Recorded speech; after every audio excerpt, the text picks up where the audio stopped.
ओम श्री हरि समस्त सनातन प्रेमियों को मेरा जय श्री राम, जय जय श्री राम निवेदन।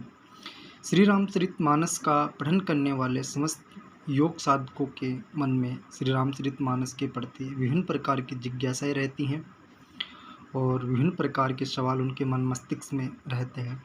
तो आज हम श्री रामचरित मानस के बारे में चर्चा करेंगे। श्री रामचरित मानस का स्थान हिंदी साहित्य में ही नहीं, जगत के साहित्य में भी निराला है। इसके जोड़ का ऐसा ही सर्वांग सुंदर उत्तम काव्य के लक्षणों से युक्त, साहित्य के सभी रसों का आस्वादन कराने वाला, काव्य कला की दृष्टि से भी सर्वोच्च कोटि का तथा आदर्श गृहस्थ जीवन, आदर्श राजधर्म, आदर्श पारिवारिक जीवन, आदर्श पतिव्रत धर्म, आदर्श भ्रातृधर्म, साथ ही साथ सर्वोच्च भक्ति, ज्ञान, त्याग, वैराग्यता, सदाचार की शिक्षा देने वाले, स्त्री, पुरुष, बालक, वृद्ध और युवा सबके लिए समान उपयोगी एवं सर्वोपरि सगुण साकार भगवान की आदर्श मानव लीलाता, उनके गुण, प्रभाव, रहस्यता, प्रेम के गहन तत्व को अत्यंत सरल, रोचक एवं ओजस्वी शब्दों में व्यक्त करने वाला कोई दूसरा ग्रंथ हिंदी भाषा में ही नहीं, कदाचित संसार की किसी भाषा में आज तक नहीं लिखा गया है।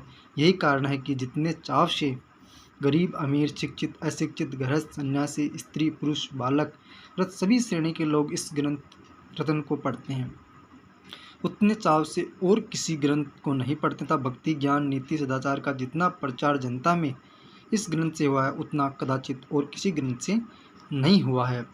जिस ग्रंथ का जगत में इतना मान हो, उसको अनेक संस्करणों का छपना था, उस पर अनेक टीकाओं का लिखा जाना स्वाभाविक ही है। इस नियम के अनुसार श्री रामचरित मानस के भी आज तक सैकड़ों संस्करण छप चुके हैं। इस पर सैकड़ों ही टीकाएं लिखी जा चुकी हैं। हमारी गीता पुस्तकालय में रामायण संबंधित सैकड़ों ग्रंथ विभिन्न भाषाओं में आ चुके हैं। अब तक अनुमानतः इसकी लाखों प्रतियां छप चुकी होंगी। आए दिन इसका एक न एक नया संस्करण देखने को मिलता है और उसमें अन्य संस्करणों की अपेक्षा कोई न कोई विशेषता अवश्य रहती है। इसके पाठक के संबंध में भी श्री रामायणी विद्वानों में बहुत मतभेद है। यहाँ तक कई स्थलों में तो प्रत्येक चौपाइयों में एक न एक पाठ भेद विभिन्न संस्करणों में मिलता है। जितने पाठ भेद इस ग्रंथ में मिलते हैं, उतने कदाचित और किसी प्राचीन ग्रंथ में नहीं मिलते हैं। इससे भी इसकी सर्वोपरि लोकप्रियता सिद्ध होती है। इसके अतिरिक्त श्री रामचरित मानस एक आशीर्वादात्मक ग्रंथ है। इसके प्रत्येक पद्य को श्रद्धालु लोग मंत्रवत आदर देते हैं और इसके पाठ से लौकिक एवं पारमार्थिक अनेक कार्य सिद्ध करते हैं। यही नहीं, इसका श्रद्धापूर्वक पाठ करने तथा इसमें आए हुए उपदेशों का विचारपूर्वक मनन करने एवं उनके अनुसार आचरण करने से तथा इसमें वर्णित भगवान की मधुर लीलाओं का चिंतन एवं कीर्तन करने से मोक्ष रूप परम पुरुषार्थ एवं उससे भी बढ़कर भगवत प्रेम की प्राप्ति आसानी से की जा सकती है। क्यों न हो, जिस ग्रंथ की रचना गोस्वामी तुलसीदास जी जैसे अनन्य भगवत भक्त के द्वारा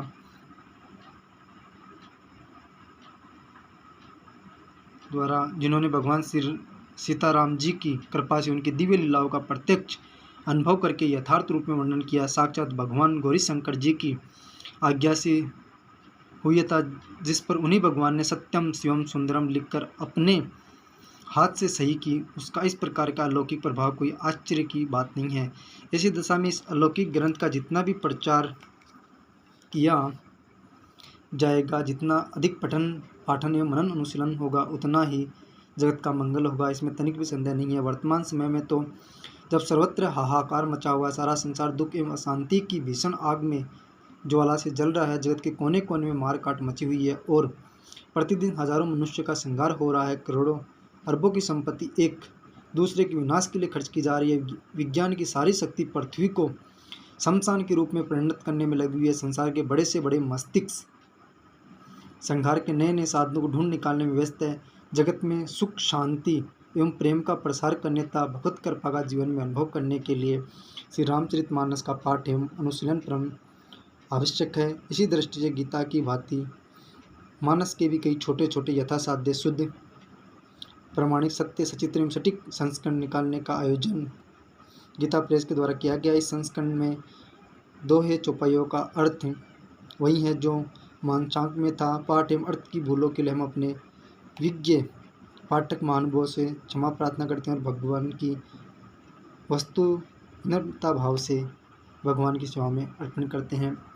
और श्री रामचरितमानस जो कि हमारे सनातन धर्म में सबसे बड़ा एक धर्म ग्रंथ है और जो नियमित रूप से श्री रामचरितमानस का पठन करते हैं, श्रवण करते हैं, मनन करते हैं और श्री राम प्रभु के आदर्शों पर चलते हैं, वो सर्वथा यूं ही सदा विजयी रहते हैं, गौरव को प्राप्त करते हैं, उनकी हर समय विजय होती है, साथ ही साथ उनकी जगत में यश की प्राप्ति होती है। इसी कामना के साथ आप सभी को पुनः जय श्री राम। नियमित रूप से आप श्री रामचरितमानस का पठन करते रहें, श्री राम जी को अपने हृदय में विराजमान रखें, उनकी अनन्य भक्ति का आनंद लेते रहें। श्री रामचरितमानस में उनकी दिव्य अनन्य भक्ति के जो चौपाइयाँ हैं, जो श्लोक हैं, उनका नियमित रूप से पठन करते रहें और श्री राम जी के चरणों में अनन्य भक्ति रखते हुए उनका नियमित रूप से जाप करते रहें। आप सभी को पुनः एक बार जय श्री राम, जय जय श्री राम, जय सनातन, जय श्री राम।